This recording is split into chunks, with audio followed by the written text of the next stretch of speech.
بسم الله الرحمن الرحیم۔ السلام علیکم۔ تمام دوستوں سے گزارش ہے کہ میرے چینل کو لائک اور سبسکرائب کریں۔ قسط نمبر 4 حق و باطل کی جنگ۔ ولید کو یزید کا یہ حکم سن کر بہت خوف آیا، کیونکہ وہ ایک مہربان گورنر تھے جو خاندان رسول کی عزت و تکریم کرتے تھے، اور اس کے لیے یزید کا حکم ماننا مشکل تھا۔ وہ جانتا تھا کہ ان حضرات سے بیعت لینا یزید کے لیے آسان نہیں، اس لیے اس نے اپنے نائب مروان بن حکیم کو مشورہ کے لیے بھیجا اور اسے ساری صورت حال سے آگاہ کیا۔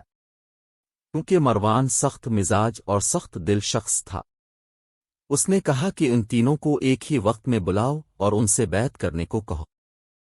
اگر وہ بیعت کر لیں تو بہتر ہے کہ ان تینوں کو قتل کر دیا جائے، اور اگر ایسا نہ کیا تو جب امیر معاویہ کی موت کی خبر آئے گی تو تینوں الگ ہو جائیں گے، وہ کسی اور جگہ جائیں گے اور خلافت کے دعویدار بن کر کھڑے ہوں گے، اور پھر ان پر قابو پانا مشکل ہو جائے گا۔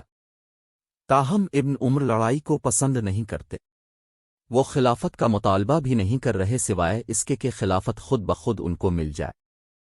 ابن اسیر 4:15 البدایہ النہایہ 8:6-7۔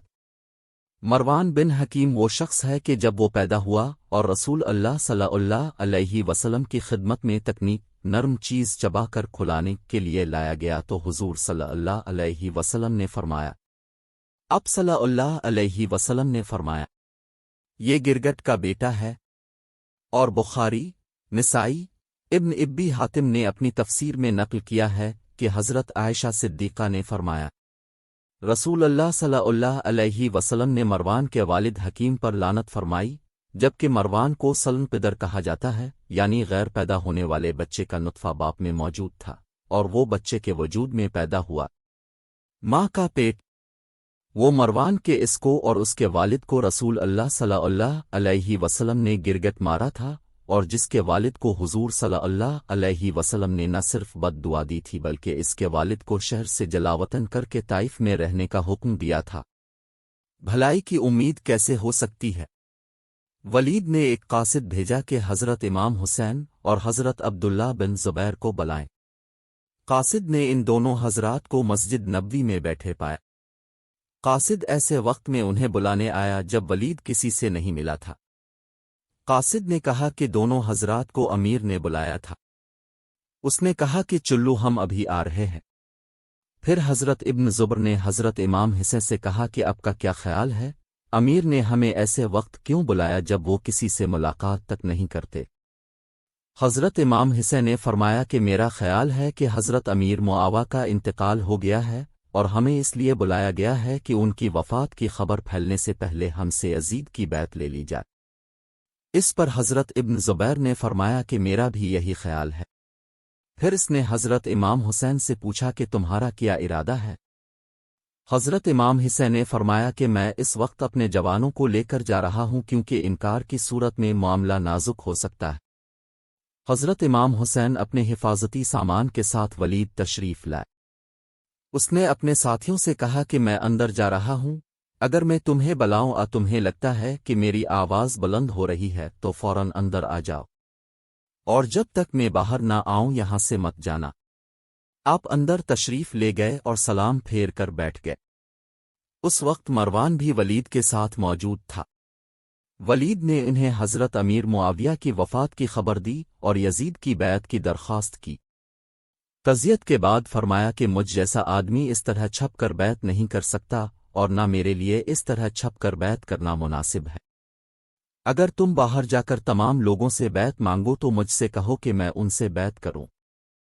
ولید ایک امن پسند آدمی تھا، اس لیے اسے حضرت امام حسین کی بات پسند آئی اور اس نے کہا کہ تم تشریف لے لو۔